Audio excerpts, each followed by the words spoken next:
Las Vegas is famous for million-dollar bets and even bigger bluffs, made by poker players with rugged faces and bloodless hearts. Yet the city still has a soft spot in its hard heart when it comes to the kid.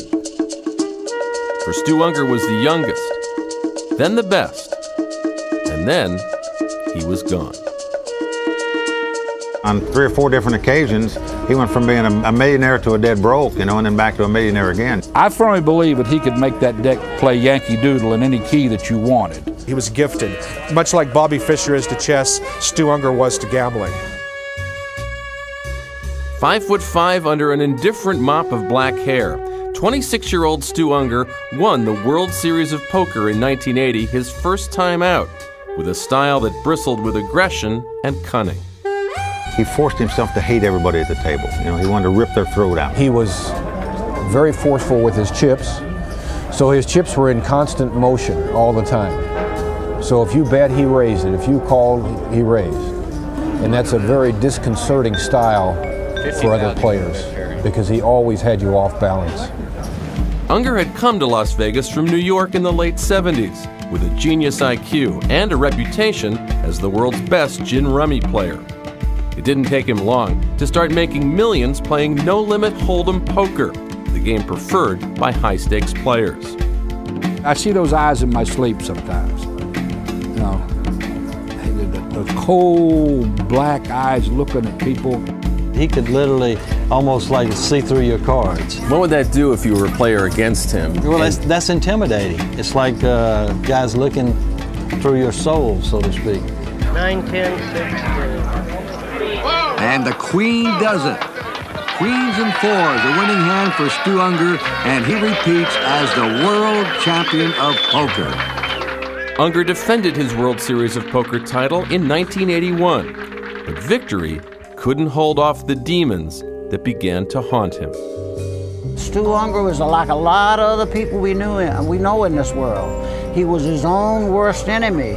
Even by the rarefied standards of professional gamblers, Ungar craved action, betting on baseball, horse racing, golf, anything. Every single dollar he made was from gambling, and most of it from poker. And he just somehow rummaged through that money. He burned through $100 bills like they were postage stamps.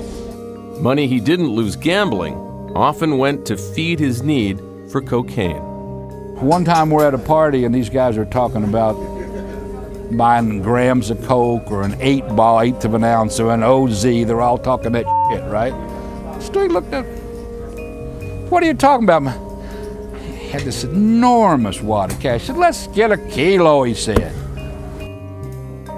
Cocaine eviscerated Ungar's bankroll, ate away at the membranes of his nose, and eventually took his fabled nerve.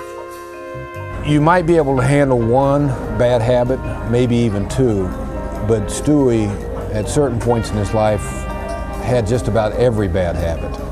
And there's nothing strong enough to overcome that.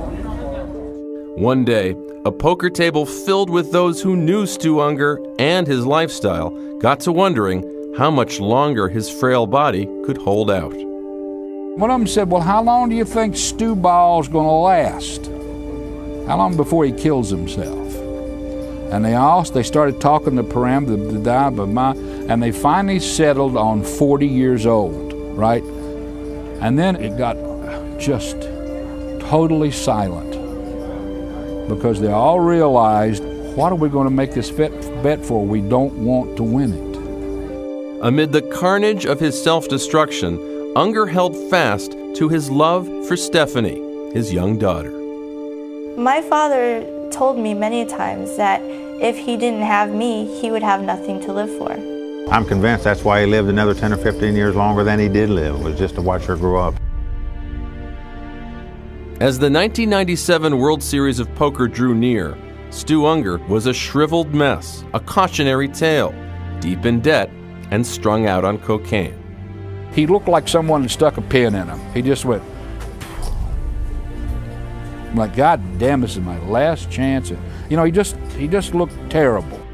Once, Ungar had tipped valets and barkeeps in $100 bills. Now, he didn't even have the $10,000 to buy into the tournament. fellow player Billy Baxter decided he was worth the risk. You hated to turn down such a talent. I mean, to think that a guy like him didn't have money to get in the World Series of Poker was really kind of criminal.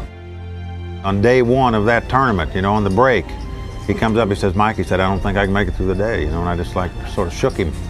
And I said, you know, you got to get through this day. Ungar may have struggled physically, but mentally, he was in command. It was like a tiger among a bunch of chickens or something, you know. He just swatted them out of the like this, you know. When I'm gone, you know, just unbelievable. I mean, I said, I said, don't you fools realize this tournament's over? I said, Stewie's got $600,000 worth of chips. He'll destroy these children. I remember my father calling me in between each hand and telling me, I'm down to this many people. Now I'm down to this many people. Wish me luck, Stephanie. It's on ESPN. Call, look, turn it on. With a photo of Stephanie in his pocket, Stu Ungar made poker history. Yes.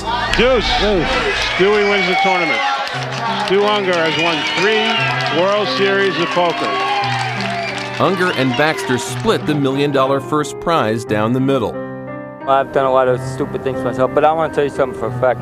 There's nobody that ever beat me playing cards. The only one that ever beat me was myself. I didn't know anything about my picture being in his pocket, but it was just really sweet to see how much I really meant to him and how he showed it at the end so many times when he was getting interviewed and said I was the inspiration that made him win this tournament. I love you, honey, and I'll be seeing you soon. Did you think it would change Stewie's life that he won in '97? No, scared me to death because I knew it'd be the end of it. The next year, Ungar was broke again as he returned to defend his World Series of Poker title. Baxter, who had offered to stake him once more, reached Ungar in his hotel room, just a short elevator ride away from the action. I called him 10 minutes before the tournament. I said, Stewie, you gonna come down and play? It's starting in 10 minutes. He says, no, I'm tired.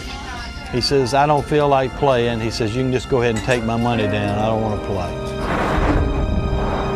Less than 7 months later, on November 22nd, 1998, an attendant in a Las Vegas motel found Stu flat on his back on the bed in his room, dead.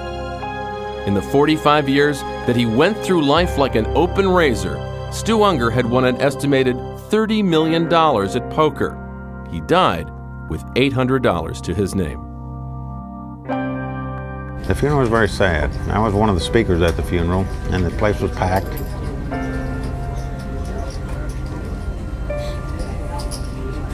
What are you thinking about now?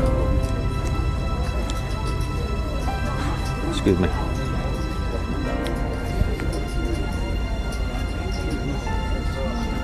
On his headstone it says, a great person, but a greater loss. Because that's exactly what it was.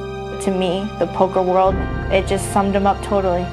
I just wanted people to remember Stewie for his greatness on the green field. Just let's remember him as the greatest no-limit player ever. And forgive him for, you know, his weaknesses in life, as we say.